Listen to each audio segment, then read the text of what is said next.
누가복음 5장 12절부터 26절까지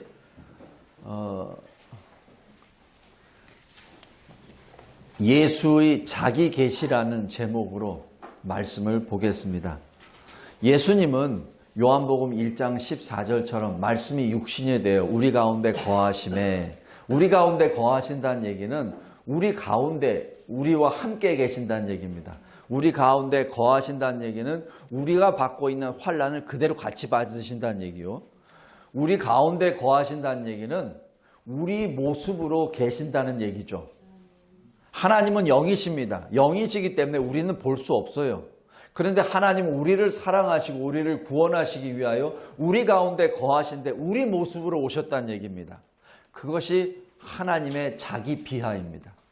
하나님이 우리를 구원하시기 위하여 우리를 그냥 말씀으로도 너 구원받아라 라고 하면 되시는데, 그런데 그 하나님이 직접 우리에게 오셔서 우리 가운데 거하신다는 얘기는 우리가 겪고 있는 모든 것을 다 겪으시고 우리가 통과해야 될 것을 먼저 다 통과하시고, 그리고 그 말씀의 진리와 은혜를 우리에게 직접 나타내신다는 것이죠.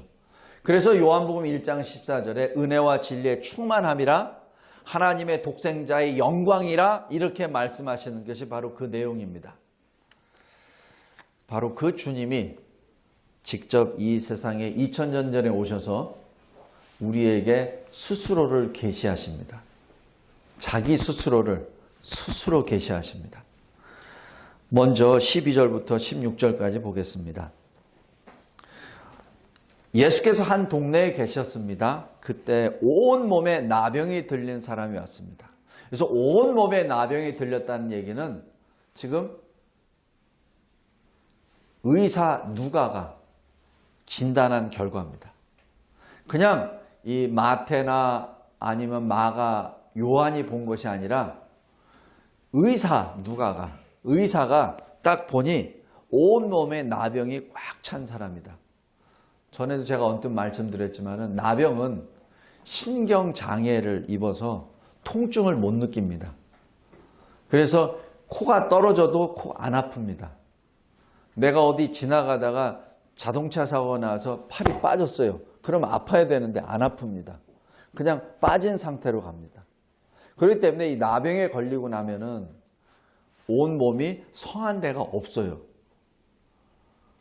뜨거운 걸 만졌으면 뜨겁다고 해서 손을 떼야 되는데 뜨거운 걸 만져도 뜨거운 고통이 없기 때문에 살이 타들어가도 그대로 놔둡니다. 그럼 어떻게 되죠?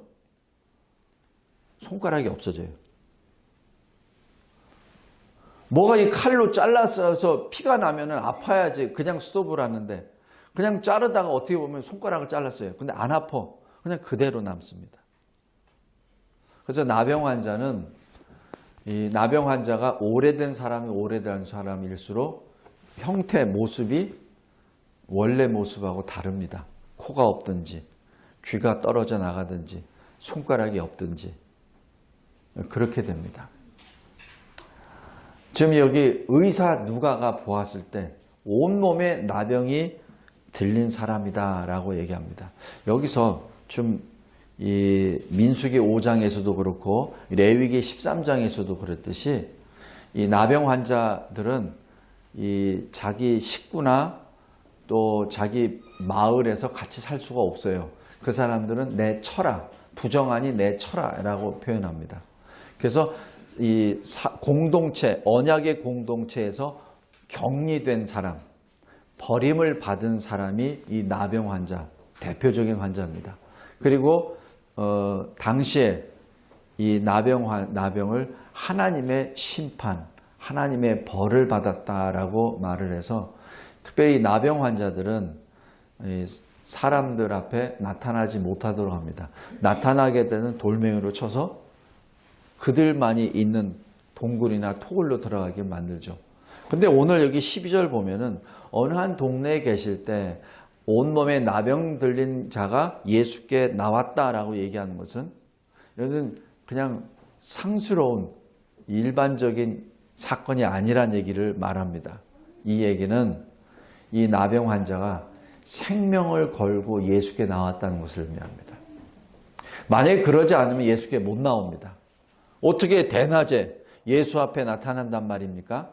그렇다면 동네 사람들로부터 돌멩이를 맞아서 죽든지 어떤 그걸 해야 돼요. 그래서 지금 나병 환자가 지금 예수 앞에 나타났다는 얘기는 나의 생명을 걸고 지금 예수께 기도하러 간구하러 지금 달려왔다는 것을 의미합니다. 그러니까 예수를 보자마자 예수께 엎드려 간구합니다. 다른 거 안 해요. 엎드려 그냥 간구합니다.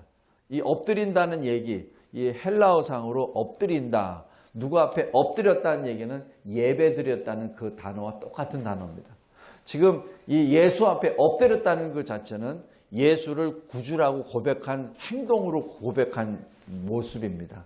그러면서 아무 얘기 안 합니다. 그저 주여 원하시면 나를 깨끗게 하실 수 있나이다. 지금 깨끗게 해주세요. 그것도 아니에요.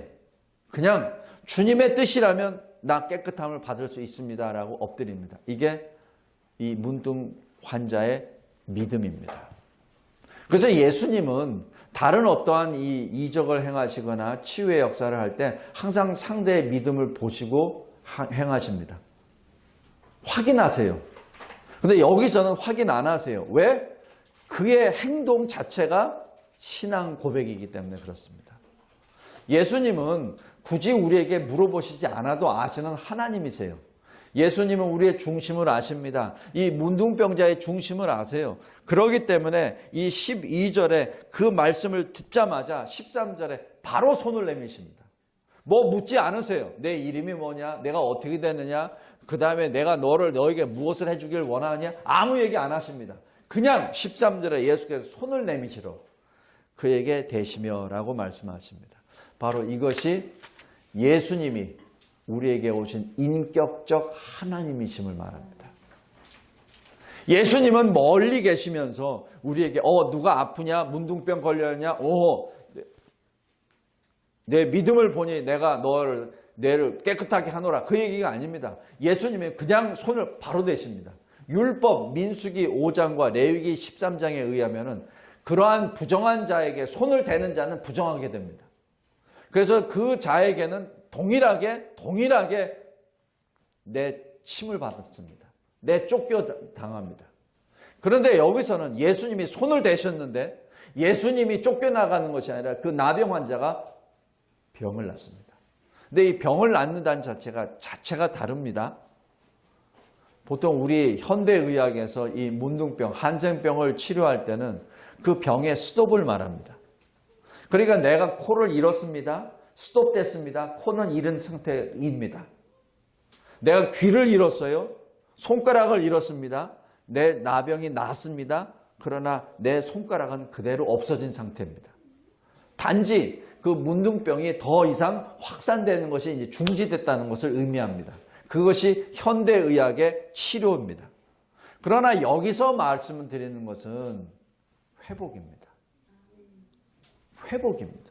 없어진 코가 나왔고 잘려나갔던 이 손가락이 다시 새 손이 되었고 떨어져 나간 귀가 다시 생겼고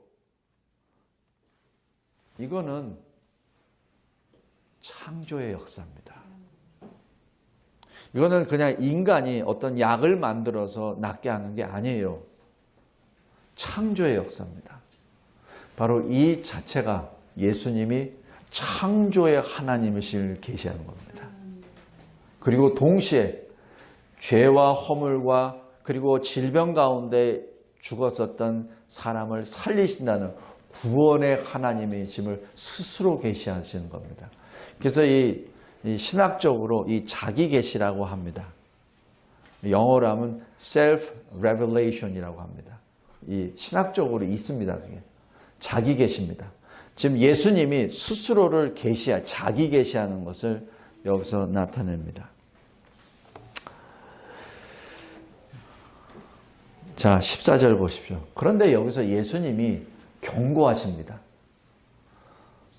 왜냐하면 자기 몸이 나았으니까 얼마나 좋을 거예요. 그 구질구질하고 냄새나고 칭칭 둥여맨 것을 다 이제 벗어버리고 이제는 새살이 돋았고 새로운 삶으로, 정결한 삶으로 하나님 앞에 찬양도 하고 뛰기도 하며, 또 세상 사람들에게 내가 지금 쫓겨날 수밖에 없었는데 내 집으로 가서 내 아내에게, 내 자녀들에게 아빠 왔다, 여보 나왔어요, 그리고 부모들에겐 아버지 어머니 나왔습니다라고 자랑해야 될 판인데, 그죠? 근데 여기서 예수님이 경고하시며 말씀하십니다. 아무에게도 이르지 말라. 여기가 굉장히 중요합니다. 아무에게도 이르지 말라. 단 제사장에게 가서 내 몸을 보이라.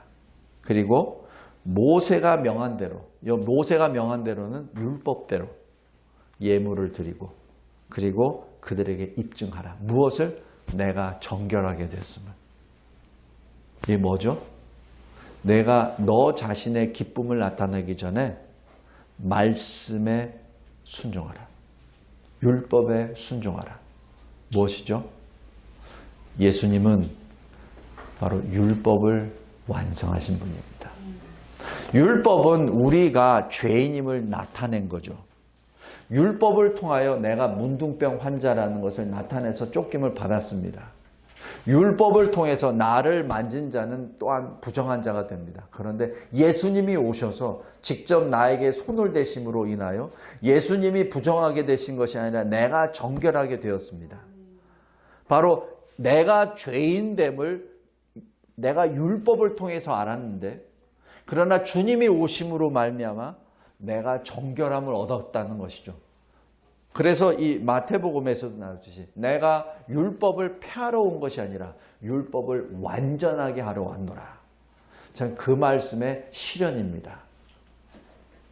그리고 예수님은 내가 지금 기쁘다고 자꾸자꾸 딴 사람 만나지 말고 먼저 제사장에게 가서 내가 정결함을 받았음을 입증하라 라고 얘기하는 것은 그것부터 하라는 얘기죠. 그것부터 하고 그 다음에 다른 얘기를 하라는 얘기입니다. 바로 질서의 하나님이심을 말합니다. 하나님은 그냥 닥치는 대로, 눈에 보이는 대로 하는 분이 아닙니다. 하나님은 질서의 하나님이시오. 그리고 하나님은 또 어떤 하나님이죠? 화평의 하나님입니다. 지금 이 문둥병 환자는 부정한 것으로 인하여 공동체로부터 떨어져 나가버렸습니다. 이제는 그리스도를 통하여 완전하게 됐으니 그 언약의 공동체로 다시 화목하라는 얘기입니다. 다시 들어가라는 얘기입니다. 지금 이 문둥병 환자의 우선순위를 지금 주님이 말씀하시는 겁니다. 지금 내가 낫으니까 기뻐서 막 뛰는 그것이 지금 급선무가 아니라 먼저 율법대로 가서 내가 정결함을 입증하고 그 다음에 언약의 공동체 안으로 먼저 들어가라는 얘기입니다. 그것이 우선순위라는 얘기입니다. 여기서 입증하라는 얘기는 바로 예수를 증거하라는 얘기죠. 분명히 제사장이 물어볼 거 아니에요. 당신 어떻게 됐소? 그러면 예수께서 나를 이렇게 깨끗하게 하셨습니다. 그거 말해야 되잖아요. 아무 이유도 없이 그냥 나 이렇게 됐습니다 하면서 비시시 웃고 미친놈이 돼버리죠. 성도 여러분, 예수를 증거할 때도 마찬가지 질서 있게 증거하라는 얘기죠.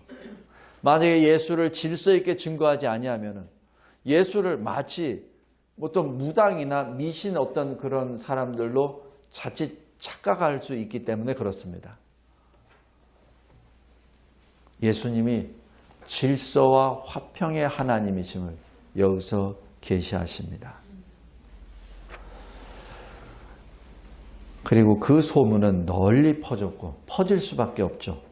16절에 그럼에도 불구하고 예수는 물러가서 한적한 곳에서 하나님 아버지를 만납니다. 성도 여러분, 누가복음의 특징 중에 하나가 예수의 기도가 항상 포커스에 들어가 있습니다. 예수님은 하나님의 아들이십니다. 우리가 어떻게 보면은 기도할 필요 없어요.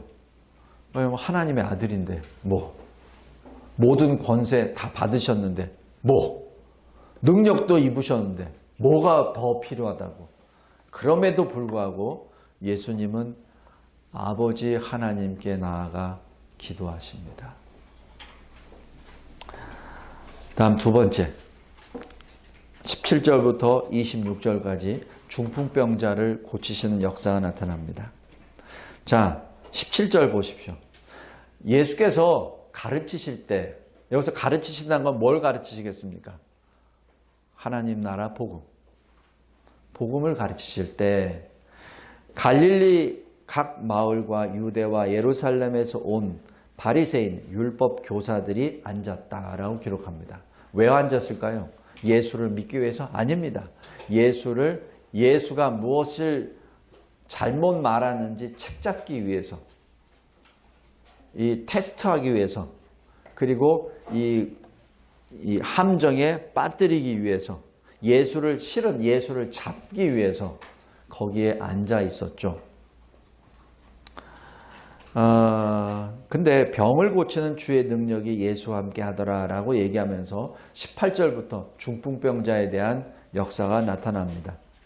중풍병자가 이 예수 앞에 들어가야 되는데 그 집이 꽉 차서 들어갈 수가 없어요. 그러니까 친구들이 그 천장 지붕 위에 올라가서 그걸 뜯어내고 침 상태로 예수 앞으로 내려놓습니다. 자, 여기서 한 가지 봅니다. 만약에 여러분이 그곳에 앉아있는 사람이라면 어떻게 하겠습니까? 저쪽에서 지금 중풍병자가 이 손가락 갖다 못 움직이는 중풍병자가 와 있으면 여러분은 어떻게 해야 됩니까? 자리 비켜줘야죠. 왜 우리도 운전하다가 뒤에 앰뷸런스가 오면은 뭐 좌우로 이렇게 비켜서 그 앰뷸런스가 빨리 갈 수 있도록 도와줘야 되잖아요. 그죠? 그것이 양심이잖아요. 그게 에티켓이잖아. 여기서 똑같아야 됩니다. 그런데 한 사람도 안 비킵니다. 한 사람도. 여기 앉아있는 사람 중에 많은 사람이 누구예요? 바리새인 율법교사들. 아마 그 집이 얼마나 컸는지는 잘 모르겠으나 이 사람들이 어디서 왔어요? 갈릴리 각 마을, 유대, 예루살렘에서 왔으니 최소한 몇 사람이 앉아있어요? 하나, 둘, 셋. 최소한 세 사람 곱하기 두 사람, 여섯 사람, 일곱 사람, 여덟 사람 아마 앉아있을 겁니다. 예수 제일 가까이에 쭉 앉았을 거예요. 그럼 그 사람들이 앉아있으면 나머지 사람들은 지금 생명 때문에 온 사람이 자리에 못 들어갑니다. 여기서 주님이 우리에게 깨우쳐 주십니다. 인간은 전적 타락한 존재다. 죄인이다. 타락하지 않았으면 병도 걸리지 않았을 테고, 타락하지 않았다면 그나마 자기보다 못한 사람들을 위해서 구주께로 인도하는 게 해야 되는데 그렇지 않아요. 그냥 자기만 위해서. 율법사나 바리새인들은 자기 욕심에 예수를 책잡기 위해서, 다른 사람들은 또 자기 나름대로 예수께 뭘 좀 들으려고, 또 자기가 뭐 아프니까 좀 고치려고. 그러니까 뒤에서 손가락 까딱 못하는 중풍병자는 아예 거의 생각도 안 합니다. 바로 전적 타락한 죄인이요, 인간은 스스로 자기를 구원할 수 없는 존재임을 여기서 나타내 주십니다. 예수께서 여기 20절에 보면은 예수께서 예수 앞에 이렇게 병자가 침 상태로 이렇게 내려오니까 그들의 믿음을 보시고 라고 기록합니다. 그들은 누구죠? 그 중풍병자를 포함한 친구들을 말합니다. 중풍병자가 예수를 만나기를 원하니까 이렇게 왔겠죠. 중풍병자는 최소한 자기 눈으로도 말을 합니다. 예수를 만나길 원한다고. 친구가 아마 물어봤을 거예요. 지금 예수가 왔는데 가려고 그러냐고. 그럼 가겠다고 눈으로 하니까 왔죠. 만약에 싫다 그러면 안 왔겠죠.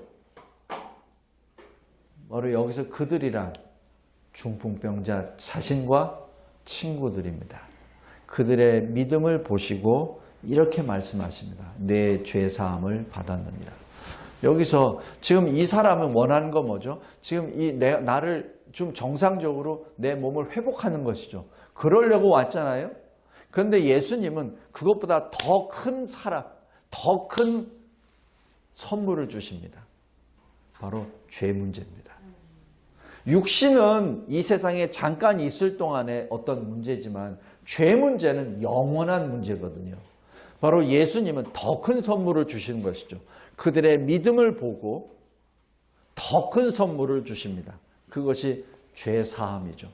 그러나 그 말씀을 듣자마자 기다렸던 듯이 이거는 신성 모독죄다라고 딱 얘기합니다. 그런데 감히 말은 못해요. 감히 예수님의 권위 앞에, 그 능력 앞에 감히 표현 못합니다. 속으로. 그런데 그 중심을 주님이 보시고 아시고 그대로 말씀합니다. 죄 사하는 것이 어려우냐? 이 환자를 낫게 하는 것이 어려우냐? 인간에게는 둘 다 불가능합니다. 인간에게는 지금 현대의학도 마찬가지입니다. 지금 중풍병자로 아예 다 쓰러져서 그냥 눈으로만 이야기하는 사람을 다시 일으킨다는 것은 불가능합니다. 그래서 현대의술로도 그냥 식물인간처럼 누워있는 사람은 그대로 놔두고 어쩌다가 운이 좋아서 움직이기 시작하면 그 다음부터 거기에 따라서 증상치료를 하며 운동치료를 해가지고 회복을 천천히 시키는 것이 현대의술의 모습입니다. 그러나 예수님은 다르죠. 거기에 대해서 아무도 얘기를 못합니다. 왜냐하면 무능하기 때문에. 인간의 절대 무능을 여기서 들춰내 주십니다. 예수님은 말씀하십니다. 24절에 인자가 땅에서 죄사한 권세가 있는 줄을 너희로 알게 하리라. 이게 뭐죠? 자기 계십니다. 바로 예수님이 바로 인자이시라는 것을 스스로 계시하신다는 것이죠. 우리 다니엘서 7장 한번 잠깐 보겠습니다. 다니엘서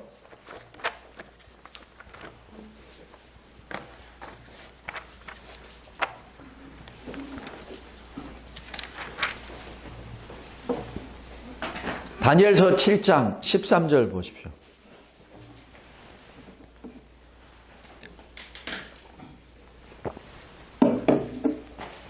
인자 하면은 사람의 아들입니다. 자, 인자, 사람의 아들. 언뜻 보면은 사람의 아들 하니까 그럼 사람의 아들이지 뭐 라고 얘기하는데 바로 사람의 아들이라는 인자라는 표현은 바로 하나님이심을 나타냅니다. 이 다니엘서 7장 13절에 다니엘이 이렇게 고백합니다. 내가 또 밤 환상 중에 보니 인자 같은 이가 하늘 구름을 타고 와서 옛적부터 항상 계신 이에게 나아가 그 앞으로 인도되매. 여기서 무엇을 말하죠? 옛적부터 항상 계시니 하나님 아버지십니다. 여기 인자 같은 이라고 얘기하는 것은 다니엘만 하더라도 예수님을 보지 못한 사람이에요. 그래서 인자 같은 이라고 표현한 겁니다. 그런데 예수님이 직접 말씀합니다. 인자가. 바로 다니엘 7장 13절에 있는 인자 같은 이가 어디서 오셨죠? 하늘에서. 누굽니까? 하늘에서 왔다는 얘기는. 하나님의 아들이라는 뜻입니다.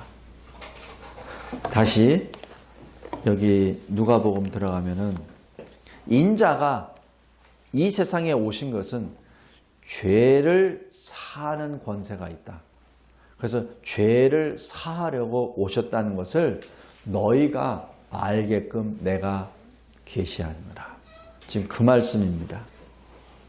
그래서 예수님은 인간이 할 수 없는 두 가지를 동시에 하십니다. 죄 사함과 중풍병자를 낫게 하십니다. 근데 중풍병자를 낫게 하시는데 명령이 이렇습니다. 내가 네게 이르노니 일어나라 내 침상을 가지고 집으로 가라. 이 말씀입니다. 그냥 명령입니다. 일어나라. 그리고 침상을 들고 집으로 가라. 25절에 순종하며 나아갑니다. 말씀을 맺겠습니다. 우리는 전적 타락한 절대 무능의 죄인입니다. 그러나 유일하신 중보자 하나님과 사람 간의 유일하신 중보자. 디모데 전서 2장 5절 말씀입니다. 다른 사람은 없습니다.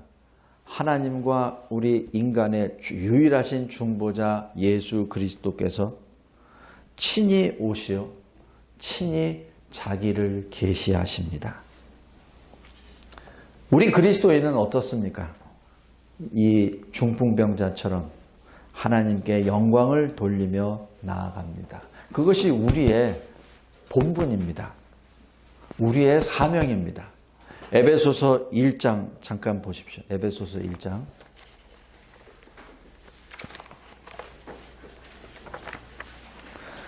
주님이 왜 우리를 새로운 피조물로 만드셨습니까? 왜? 여기 4절 보십시오. 창세전에 그리스도 안에서 우리를 택하사 우리로 사랑 안에서 그 앞에 거룩하고 흠이 없게 하시려고. 5절에 보십시오. 그 기쁘신 뜻대로 우리를 예정하사 예수 그리스도로 말미암아 자기의 아들들이 되게 하셨으니, 바로 하나님의 자녀가 되게 하셨으니, 왜냐하면 6절, 이것이 우리의 삶의 목적입니다. 6절, 이는 그가 사랑하시는 자 안에서, 누가? 예수 그리스도 안에서 우리에게 거저 주시는 바 그의 은혜의 영광을 찬송하게 하려는 것이라. 우리 인생의 목적입니다. 우리가 그리스도 안에서 새 생명을 받은 목적입니다.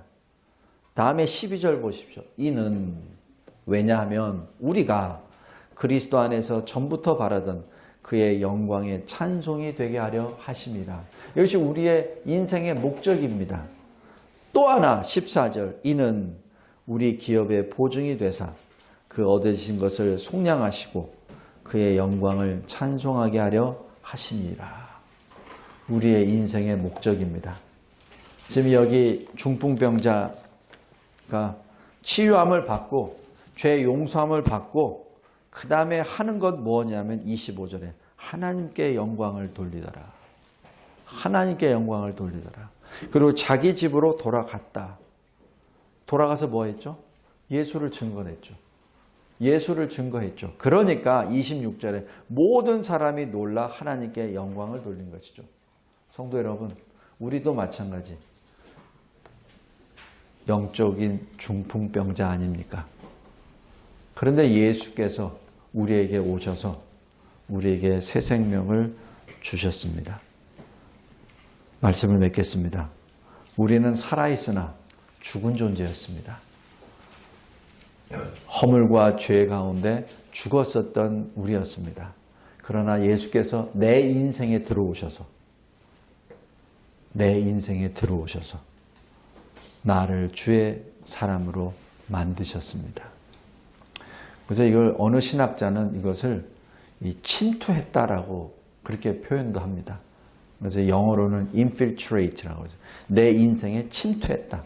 왜냐하면 내가 죄와 이 사망의 노예, 그것에 있었는데 예수님이 나에게 침투하셔서 나를 새 생명으로 바꾸셔 주셨다라고 그렇게 설명하기도 합니다. 우리의 인생의 목적은 하나님 영광 찬송입니다. 하나님 영광 찬송을 어떻게 하죠? 시편에 나와 있던 하나님이 나에게 어떤 분이시고 하나님이 나에게 어떻게 무엇을 행하셨는지를 고백하는 것이 찬송입니다. 오늘 여기 예수님이 그냥 단순히 병을 낫게 하시는 것으로 끝나는 것이 아니라 예수님이 누구이심을 계시하십니다. 그리고 예수님이 무엇을 행하셨는지를 보여주십니다. 예수는 우리의 구주이십니다.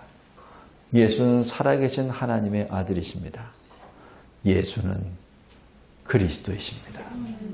예수는 저와 여러분의 하나님이십니다. 하나님 아버지 감사하고 감사합니다. 영적으로 나는 나병 환자였고 나는 중풍병자였습니다. 그러나 주님이 나에게 직접 오셔서 나의 이 더럽고 추악한 나에게 손을 내미시며 나에게 손을 얹으시고 깨끗함을 받으라 명령하셨습니다. 죄 사함을 받으라 명령하셨습니다. 일어나라 명령하셨습니다.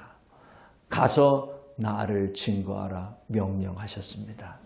하나님, 호흡이 남아있는 그 순간까지 예수 그리스도를 증거하는 우리의 삶이 되게 하옵소서. 예수 그리스도의 이름으로 기도드리옵나이다. 아멘.